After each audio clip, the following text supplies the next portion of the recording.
პირველი იანვრიდან შინაურ ცხოველებთან დაკავშირებით ახალი კანონი ამოქმედდება. კანონი მკაცრდება და სხვადასხვა ქმედებებთან დაკავშირებით ჯარიმები იზრდება. მაგალითად, სავალდებულო ხდება შინაური ბინადარი ცხოველების იდენტიფიკაცია, რეგისტრაცია. დადგენილი მოთხოვნის დარღვევა კი გამოიწვევს ჯარიმას 1500 ლარის ოდენობით. ასევე სავალდებულო ხდება შინაური ბინადარი ცხოველის სტერილიზაცია, კასტრაცია. ჯარიმა ამ შემთხვევაშიც 1500 ლარს უტოლდება. შინაური ბინადარი ცხოველის გამრავლება მუნიციპალიტეტის უფლებამოსილი ორგანოს მიერ გაცემული თანხმობის გარეშე კი გამოიწვევს მეპატრონის დაჯარიმებას 3000 ლარის ოდენობით. შინაური ბინადარი ცხოველის მიტოვების შემთხვევაში ფიზიკური პირი დაჯარიმდება 5000 ლარის ოდენობით, ხოლო იურიდიული პირი 10000 ლარით. ასევე საქართველოს ადმინისტრაციულ სამართალდარღვევათა კოდექსში ვკითხულობთ, რომ შინაური ბინადარი ცხოველების შემგროვებლობა გამოიწვევს ცხოველების კონფისკაციას. კანონი მკაცრდება და ეხება ისეთ საკითხებს, როგორიცაა მაგალითად ცხოველების ორთაბრძოლებისთვის ადგილის გადაცემა. ქმედება გამოიწვევს ფიზიკური პირის დაჯარიმებას 25000 ლარის ოდენობით და ცხოველის კონფისკაციას, ხოლო იურიდიული პირის 30000 ლარის ოდენობითა და ცხოველის კონფისკაციას. ორგანიზება ჩატარების შემთხვევაში ფიზიკური პირი დაჯარიმდება 30000 ლარის ოდენობით, იურიდიული პირი კი 35000 ლარის ოდენობით. ცვლილებების ჩამონათვალი ვრცელია და სხვადასხვა მიმართულებას მოიცავს, რომელსაც შეგიძლიათ გაეცნოთ საქართველოს საკანონმდებლო მაცნეს გვერდზე.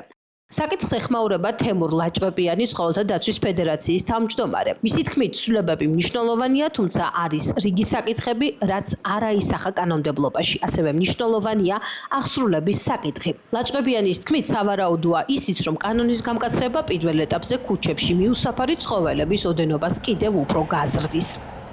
ყველა მეპატრონე ვალდებული არის მოახდინოს თავისი ცხოველის იდენტიფიცირება, ანუ რაც ნიშნავს დაჭიკვას, ვაქცინაცია და თუ კი მას არ გააჩნია შესაბამისი ნებართვა, მის გამრავლებაზე ის ვალდებულია ჩაუტაროს სტერილიზაცია, კასტრაცია, ანუ მან ის თავის ცხოველი ვეღარ უნდა გაამრავლოს, თუ კი არ აიღებს შესაბამის ნებართვებს. ეს, რა თქმა უნდა, გარდამავალ პერიოდში იქნება ფაქტიურად რთული, ესე ვთქვათ, არაახსრულებადიც კი გარკვეულ პერიოდის განმავლობაში და მოსახლეობაში დაითესება შიში.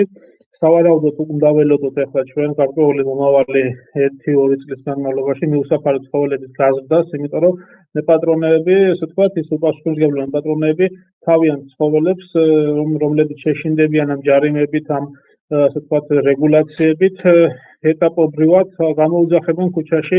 პრინციპში ეს ისედაც ხდებოდა, მაგრამ უფრო მეტი მაჩვენებელი გახდება, ლოგიკურად ცხადია, რომ ეს ასე იქნება. ცხოველთა დაცვის ფედერაციის თავმჯდომარის თქმით, ასევე მნიშვნელოვანია აღსრულების საკითხი. მაშინ, როდესაც სახელმწიფო მეპატრონეს შინაური ცხოველების კასტრაცია, სტერილიზაციას ავალდებულებს, მწირია იმ ვეტერინართა ოდენობა, ვისაც აღნიშნული ქირურგიული ჩარევის კომპეტენცია და ნებართვა აქვს. ასევე პრობლემას წარმოადგენს რეგიონებში ვეტერინარული კლინიკების არარსებობა.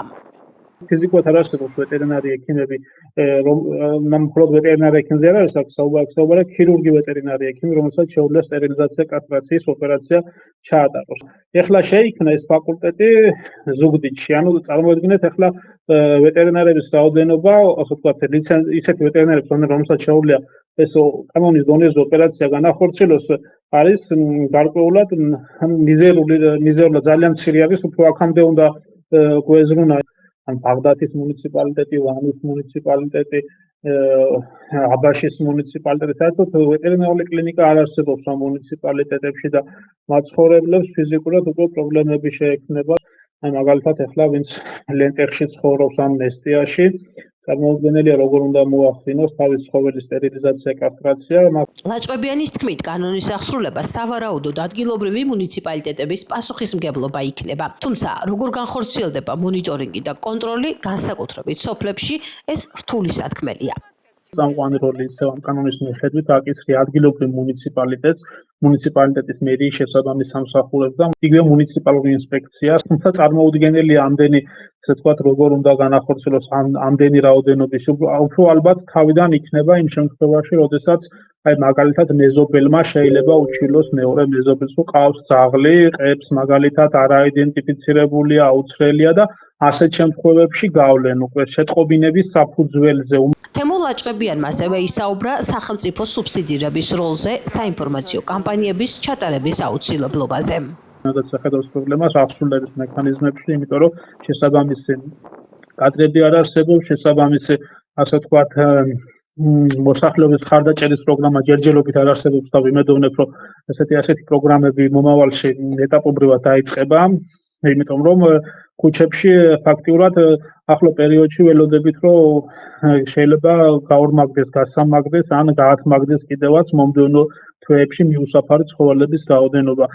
იმიტომ რაღაცნაირად სიგნალებიც უნდა გაიცეს, რომ არ დავაჯარიმებთ თავიდან, მხოლოდ რომ ასე ვთქვათ, ჩაერთოს რაღაც ახალისება უნდა იყოს, რომ პირიქით აი ვინც ჩაერთვა პროგრამაში მონაწილეობას მიიღებს, თავისით მიიყვანს ან სერვისებს მიაწოდებენ, გაუსტერილებენ, ოპერაციებს ჩაუტარებენ ამ ცხოველებს, რომ არ მოხდება პირველ ეტაპზე დაჯარიმება, ამის სიგნალები უნდა გაჟღერდეს სახელმწიფოს მხრიდან, რომ ცოტა ასე ვთქვათ, შემსუბუქდეს ეს სიტუაცია და არ გაათმაგდეს მიუსაფარი ცხოველების რაოდენობა რამოდენიმე თვეში. ანუ მე ვხედავ ამ კანონში ბევრ ცვლილებას, საჭირო ცვლილებებს, რომელიც მომავალში ნელ-ნელა უნდა ჩაემატოს კანონი და მარტო ეს საკანონმდებლო აქტით ვერ დარეგულირდება, ასევე უნდა იყოს აღმასრულებელი შესაბამისი სამინისტროებიც ან უშუალოდ მუნიციპალიტეტები ჩართული დაფინანსებები გაუზარდონ შესაბამისი სერვისების მიწოდებაში, ასევე კერძო ვეტერინარი ექიმების ახალისება უნდა მოხდეს, სუბსიდირება უნდა მოხდეს, უნდა ჩამოვიდეს რეგიონებში,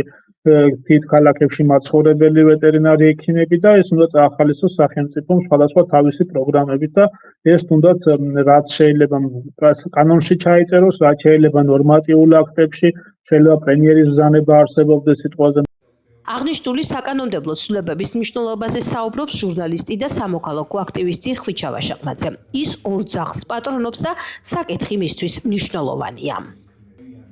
მე ვთვლი, რომ კანონები მისაღები იყო ადრედაც, მაგრამ ერთი არის მივიღოთ კანონი და შემდეგ ეს არის მეორე არის თუ როგორ აღსრულდება ის რომ ქუჩაში აი მიტოვებული ძაღლების რიცხვი გაიზარდა, ანუ ეს არის ადამიანების ბრალი და არა ძაღლების ბრალი. შესაბამისად, უნდა იქნეს მკაცრი ზომები მიღებული ყველა იმ ადამიანის მიმართ, ვინც სასიკვდილოდ იმეტებს ოთხფეხა მეგობრებს. მე ვერ წარმომიდგენია, როგორ შეიძლება პატარა ლეკვი ძაღლი ესე ქუჩაში გადააგდო, სრული ამ სიტყვის მნიშვნელობით და იცი, რომ ის თავს ვერ გადაირჩენს და გაწერულია სიკვდილისთვის. არის იმის რისკი, რომ შეიძლება ქუჩაში ამ კანონის შემოღების შემდეგ მართლაც გაიზარდოს უპატრონო ცხოველთა რიცხვი, იმიტომ რომ ფლობელებმა შეიძლება თავი აარიდონ გეთახმები იმ ვალდებულებებს, რაც კანონი მათ აკისრებთ, ეს სტერილიზაცია იქნება თუ კასტრაცია, მაგრამ მე ერთადერთ გამოსავალს ამ შემთხვევაში ვხედავ, სახელმწიფო მიიღოს რაღაც ზომები, უფასო სტერილიზაცია კასტრაციის შესახებ, გაკეთდეს რაღაც მობილური ჯგუფები, სამედიცინო ჯგუფები, ეს იქნება მოძრავი ვეტერინარული კლინიკები, რომლებიც ჩამოივლიან ქალაქ-ქალაქ, სოფელ-სოფელ, აღწერენ ძაღლების რაოდენობას და მოახდენენ მათ სტერილიზაციას.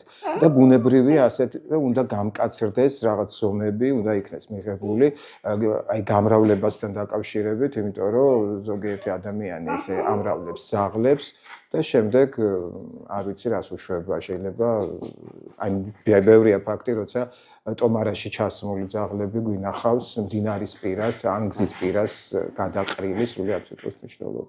განსაკუთრებით ეს არის სოფლებში, იმიტომ რომ ქალაქებში ასე თუ ისე ადამიანები ახერხებენ ვეტკლინიკებს მიმართონ, პასუხისმგებლიანი მოქალაქეებზე მაქვს საუბარი, სამწუხაროდ არიან ქალაქებში ისეთებიც, ვინცაც ხელეწიფება ელემენტარულად სტერილიზაცია გაუკეთოს ძაღლს, მაგრამ ამას თავს არ იდეს, მაგრამ განსაკუთრებით კატასტროფული მდგომარეობა სოფლებში და სწორედ ჩვენ თუ კი ტრასებზე გავივლით, ვხედავთ, რომ აი სოფლებიდან არის ძირითადად ეს ძაღლები მიტოვებული ტრასის პირას და არ ვიცი მათ ზამთარში რა ეშველებათ წარმოქმნაც არ მინდა. ეს შევიძინეთ, მაგრამ ლულუ ეს არის აყვანილი ქუჩიდან, იყო ძალიან მძიმე რთულ მდგომარეობაში, ძალიან ავადი იყო და ფიზიკურადაც ცუდად გამოიყურებოდა. მაგრამ უკვე რამდენიმე წელია ჩვენთან ცხოვრობს და მე ავიყვანე, გავუკეთე სტერილიზაცია და შესაბამისად პრობლემებიც მოგვარდა, თუ კი რაიმე იქნებოდა. ესე რომ ლულუ ცოტა ცელქი გოგოა, მაგრამ ჩემი ოჯახის წევრია და ძალიან მიყვარს და ეხლა ცელქობენ, იმიტომ რომ არ არიან სტუდიაში მუშაობას მიჩვეულნი. ესენი არიან რაღაცა თერაპია, როცა ცუდ ხასიათზე ვარ, ესენი מחალისებენ და შეიძლება ადრე ვერ წარმომედგინა ის რომ გიждდებოდნენ ძაღლებზე და ახლა სადმე როცა მივდივარ პირველ რიგში ამაზე ნერვიულობ თუ შეჭამეს, ხო გაისეირნეს, რა ეშველება თუ ჩვენოთ და ასე შემდეგ. ესე რომ ესენს ამას გრძნობენ და გამოხატავენ შემდეგ სიყვარულს თავისებურად.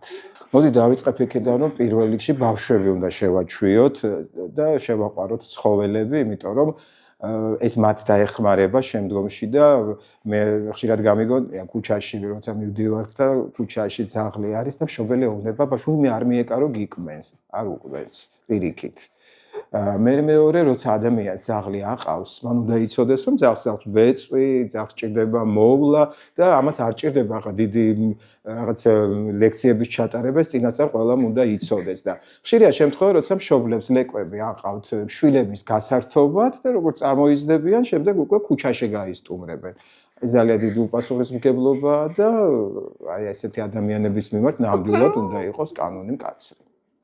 რა თქმა უნდა, გეთანხმები, კანონის ამოქმედება ერთია, როგორც თქვენ რამდენად მოხერხდება მისი ადმინისტრირება ეს მეორეა, მაგრამ ამავე დროს უნდა გაიმართოს რაღაც კამპანია მოსახლეობაში ცნობიერების ამაღლების კუთხით და უნდა ხშირად მესმის ესეთი რაღაცა ვინმე ძაღლის აყვანა რომ უნდა ძუარის თუ ხვადი.